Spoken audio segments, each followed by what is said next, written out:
Nigeria and neighboring countries launch joint offensive against Lakurawa terror group. Troops destroy 17 illegal refineries, seize 170,000 liters of stolen products in Niger Delta. NCDC warns states about new coronavirus strain, calls for enhanced public health systems. And on the foreign scene, South Korean President Yoon grounded amid deepening leadership crisis. Hello and welcome to Trust TV News Update. I am Sumaya Abubakar.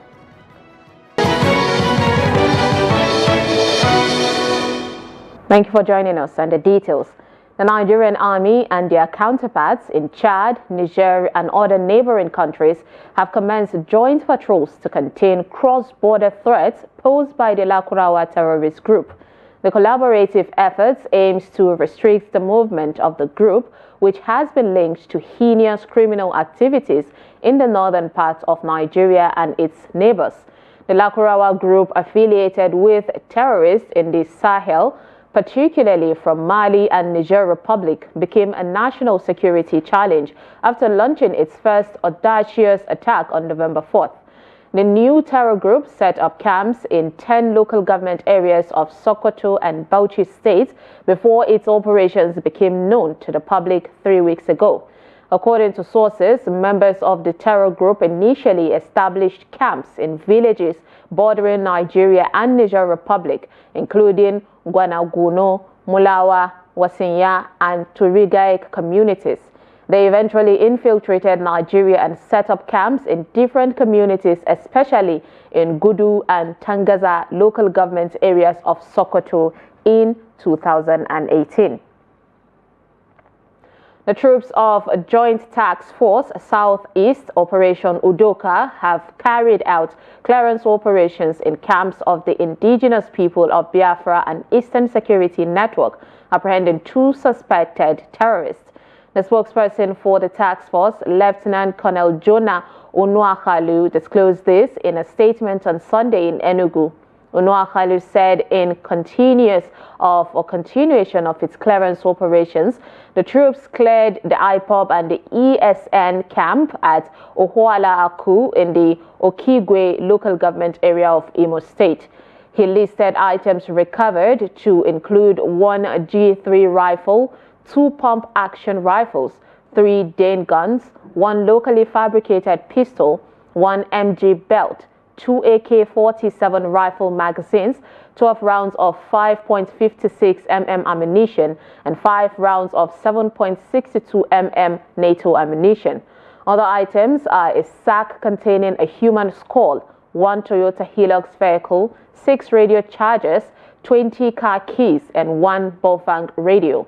He added that troops also destroyed 26 makeshift accommodations in the camp.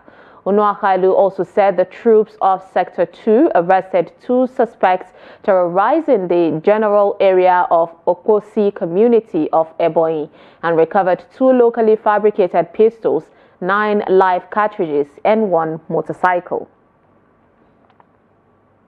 The FCT Police Command has successfully rescued a 4-year-old child, Hope Evans, abducted from Port Harcourt and found here in Abuja. Our correspondent, Noel Sampson, reports on the emotional reunion of the child with his biological mother at the FCT Police Command. The report. The Commissioner of Police, FCT Command, Olatunji Jisu, revealed that the child was adopted on the 31st of October, 2024. He explained the sequence of events that led to the rescue. So the policemen in Port Harcourt started frantic work on it before finally suspecting that the suspect may have escaped to Abuja. The police and the younger sister of the mother of the child contacted us and we started work on it. It took us 2 weeks of serious work, serious search for us to finally locate where Blessing Okoye was hiding with the young man. The prime suspect, Blessing Okoye, confessed to adopting the child from the school on the day of the incident. I took the boy from the school, though they went to the same school with my son. So when I went to the school to pick my son from school that day, because he do always play with my son, and each time I come to go pick my son, he do come close to me. He do come close to me, sha. So that 30th of October, when I went to pick my son from the school, though I already located from Abuja, from Port Harcourt to Abuja, due with our conversation with my guy that I should locate from Port Harcourt to Abuja State. So I already arranged, I already taken a book, buy a ticket that will take us. So I was already waiting for my son to close from school to enroll me move my journey by 3 o'clock. So that as I went to pick my son from school, he do come close again. He said, Mom, I'm so hungry, I want to eat. I said, what do you want to eat? He said, he wants to eat egg. I said, for now, for the economic of the state, I don't always buy egg. He said, for no while, I will buy the egg for you. So I already bought the egg for you. That was when I took the child down to last row state, that is New Yanya. At the emotional handover of the child to his mother, Will you become a policeman? Blessing Evans expressed overwhelming joy at being reunited with her son. To say thank you to the police who has done this great job, and this boy is found. I cannot sleep. I want to use this opportunity to thank the whole officers that are here, that God will reward them, bless them, and give them more wisdom for this work. While commending his officers for their efforts, Commissioner Olatunji Disu used the opportunity to caution school proprietors to prioritize the safety of children under their care. He also advised parents to educate their children on the dangers of interacting with strangers. Noel Samson, Trust TV News, Abuja. Troops of 6th Division Nigerian Army have dismantled 19 illegal refineries, confiscated 170,000 liters of stolen product, and arrested many oil thieves during their operations in various creeks of the Niger Delta. The acting Deputy Director, 6th Division Army Public Relations, Lieutenant Colonel Danjuma, who confirmed the development on Sunday, said the troops also destroyed 21 boats used for economic sabotage. Danjuma said in Rivers State, the troops intercepted a Cotonou boat with one fully loaded with over 34,000 liters of illegal refined automotive gas oil, EGO, around Okariki in Ahoada West local government area. He said at Ogbonga Forest in Bonny Island local government area, the troops uncovered an illegal refining site with over 30,000 liters of stolen crude oil. According to Danjuma, noted that at Bakana Buguma general area in Degema and Asari Toru local government areas, the soldiers discovered a big pot containing unquantified products suspected to be stolen crude.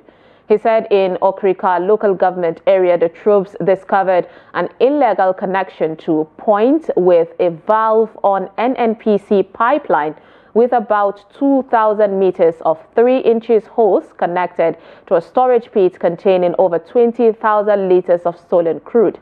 Similar seizures and distractions were also effected in Delta, Bayelsa, and Akwa Ibom states.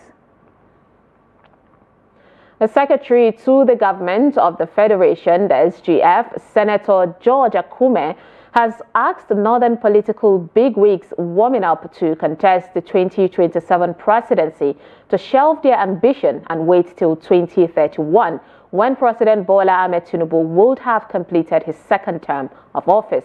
Akume specifically asked former Vice President Atiku Abubakar to perish the thought of taking over the presidential villa in 2027, saying if God wants him to be president, then he can even win the election at the age of 90. Akume, who spoke on Sunday, said it is still the turn of the South to produce the president in 2027. The SGF and former governor of Benue State said President Tinubu has not lost goodwill among Nigerians as a result of the tax reform bills and other strategic economic decisions taken within the last 17 months of his administration, and expressed optimism that the president will run Nigeria for 8 years. He defended the tax reform bills as well-envisioned proposed legislations that would help the country when passed by the National Assembly. Akume appealed to Nigerians to allow the bills scale through the required legislative processes, adding that President Tinubu, through the reform bills, wants to reposition the nation's economy as they earlier decided with the removal of fuel subsidy and harmonization of the foreign exchange windows in the country. The reading culture in Nigeria is rapidly declining, sparking concern among educationists, librarians, and students. These stakeholders warn that this downward trend could have severe consequences on both human and capital development in the country. Ado Musa reports. Nigeria is now ranked among the lowest countries when it comes to fostering a reading culture. According to the World Culture Statistics, which tracks the reading habits of nations, only 2 African countries, Egypt and South Africa, are considered to have significant reading cultures. In Jos, academic stakeholders believe that despite having established libraries and reading centers, many Nigerians are simply not taking advantage of these resources. They argue that a lack of interest in reading is a major hurdle in the country's effort to improve its reading culture. The truth is that there are a lot of distractions in the social media, and that is why we see it as actually a problem to reading. But the truth is that as an organization, the National Library of Nigeria is a promoter of reading because this is one of our mandates. And every year we go in for a campaign to promote reading. We have created literacy center in some remote areas. If you look around the library here, the University of Jos have done its best by providing resources, talking about books, printed form, electronic books, electronic resources are all available, for the students to patronize, But then, as indicated, the poor reading culture is actually very glaring. Some students also voiced their concerns about the decline of reading habits in the country and its potential impact on their academic and potential growth. Generally, reading is good, right? And then for you to not have a poor reading culture, it means people don't see the value in reading. And so it will reflect in several things you do, right? So one of the things that reading helps you to do is to build focus and to build discipline. Persistent reading before examination, like when you read after class, you should make your researches. You should review some other things related to what you learned in class. Before exams, it will be easy for you. At times, we students, sincerely speaking, some of us are lazy. Despite the fact that even though the resources are available on the shelves, are lazy in cultivating that reading culture.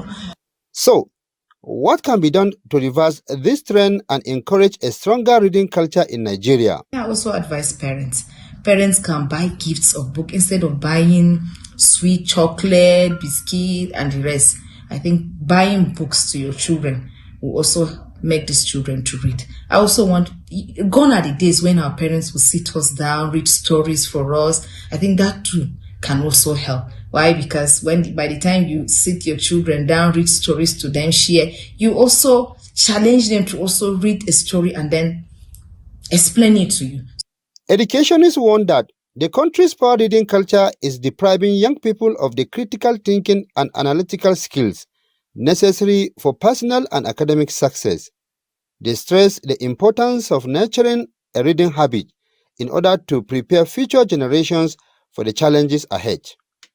Ado Musa, Trust TV News, Jos. The Nigeria Center for Disease Control and Prevention, NCDC, has urged state governments across the country to strengthen public health systems in response to the emergence of a new strain of the coronavirus in parts of the world. Though no evidence of the new strain has been found in Nigeria, according to the Ministry of Health and Social Welfare in a statement on Saturday. NCDC, however, explained that while the JN1 variant, classified as a variant of interest, as a VOI, has been reported in Nigeria since January 2024, the ZEC subvariant, a descendant of JNI, has not been detected in the country. In its public health advisory on Sunday, the agency emphasized the importance of ensuring that public health infrastructure remains responsive and resilient to address evolving health concerns effectively. It advised states to allocate resources to support laboratories and healthcare facilities, improve surveillance and diagnostic capabilities, and ensure that treatment centers are fully prepared. In addition to providing support, it encouraged the state government to launch public health campaigns to educate communities on preventive measures and the importance of seeking prompt medical attention.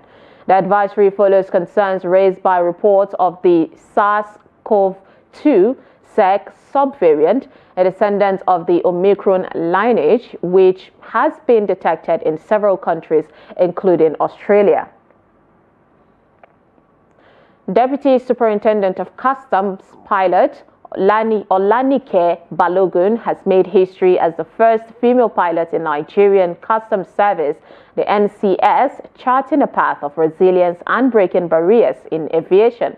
Born in Kaduna and a native of Odotin local government area, Osun State, Balogun's journey began in 2002 when she was recruited as a customs assistant to serve as a cabin crew member in the service's Air Wing unit. Speaking in a recent interview, DSC Balogun reflected on her journey, sharing how her unwavering ambition and the service's support enabled her transformation from a flight attendant to a licensed pilot.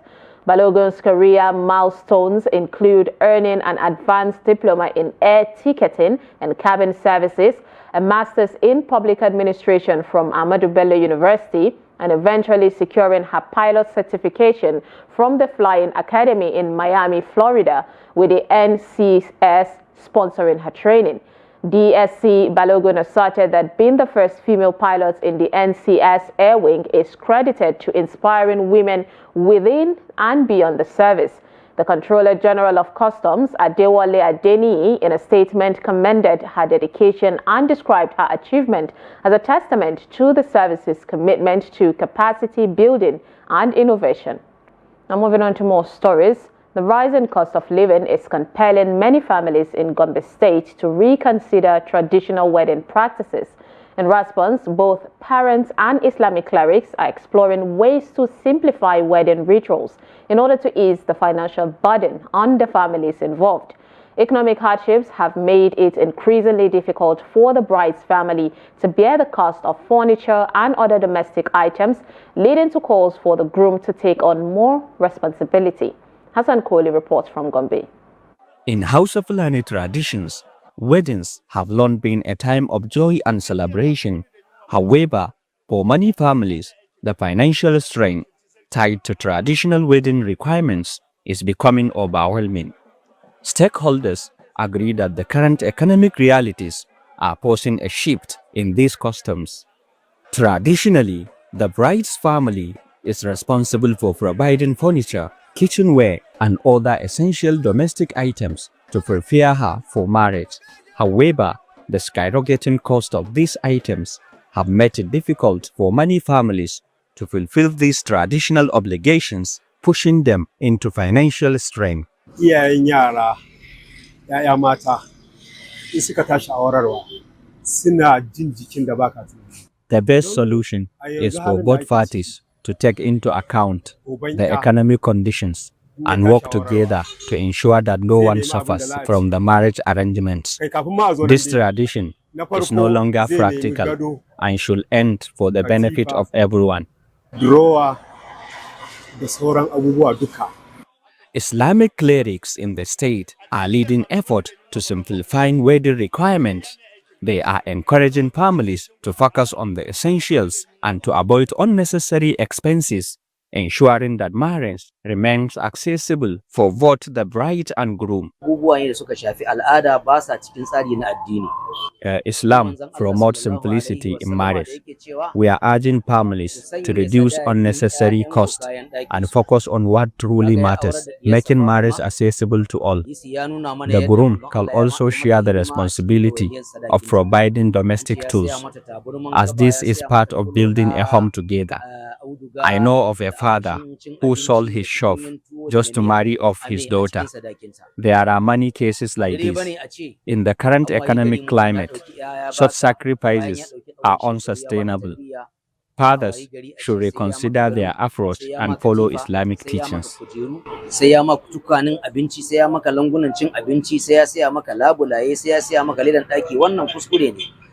Community leaders, marriage counselors, and other stakeholders believe that simplifying wedding rituals will not only ease financial pressures but also encourage young people to marry without unnecessary delay. However, some youth argue that it will be a taboo for them to marry a woman whose parents cannot provide the traditional wedding formalities. I cannot marry a woman unless her parents are willing to fulfill the wedding formalities as dictated by House of Fulani traditions. If they do not, it will become a subject of gossip within the community, leading to potential social consequences. As discussions continue, families and clerics remain hopeful that these changes will foster a more practical, cooperative approach to weddings. This, they believe, will ensure that weddings continue to be a celebration of unity rather than a financial burden. From Gombe, Hassan Koli reporting for Trust TV. Independent Petroleum Marketers Association of Nigeria, the IPMAN, yesterday expressed optimism that it has, expressed optimism that its member would be able to load products from the Port Harcourt refinery this week.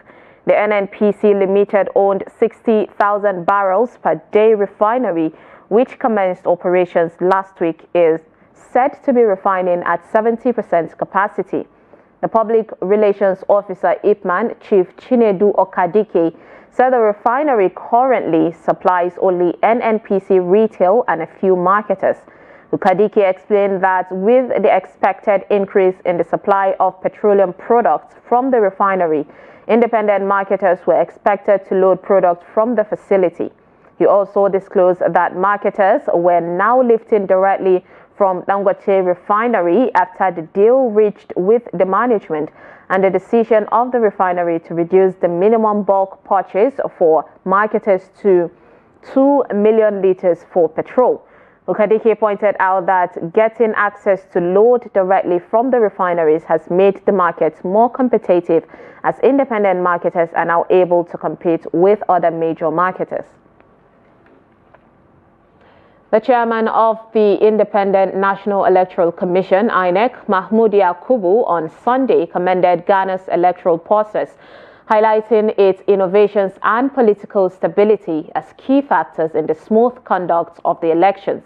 Ghana's former president, John Mahama, won the country's presidential election held on Saturday, December 7, 2024, after his main opponent, Vice President Mahamudu Bawumia, conceded defeat. The Election Commission had said the official results were likely to be announced by Tuesday.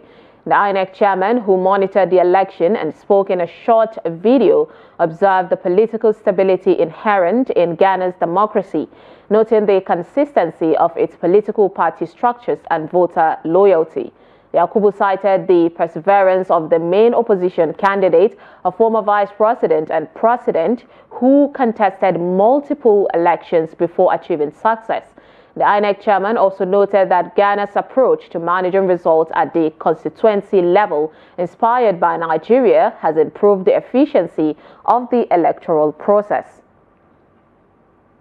On the foreign scene, South Korean President Yoon Suk Yeol has been banned from leaving the country over a failed attempt at imposing martial law, a Justice Ministry official said on Monday, amid growing calls for him to step down and a deepening leadership crisis.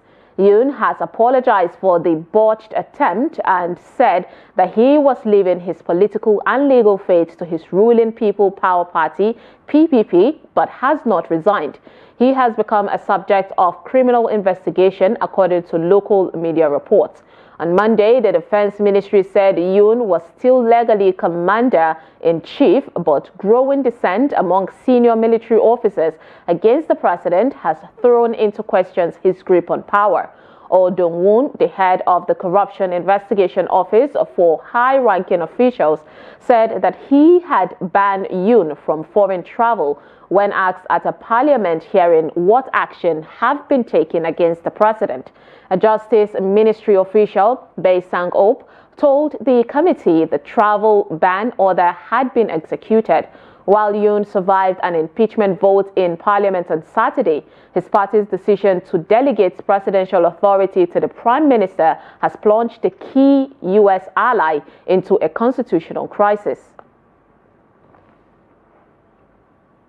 And with that, we have come to the end of News Updates on Trust TV. Do not forget to follow us across all our social media platforms and join our YouTube live stream for more news programs and documentaries. I am Sumaya Abubakar. Thanks for watching.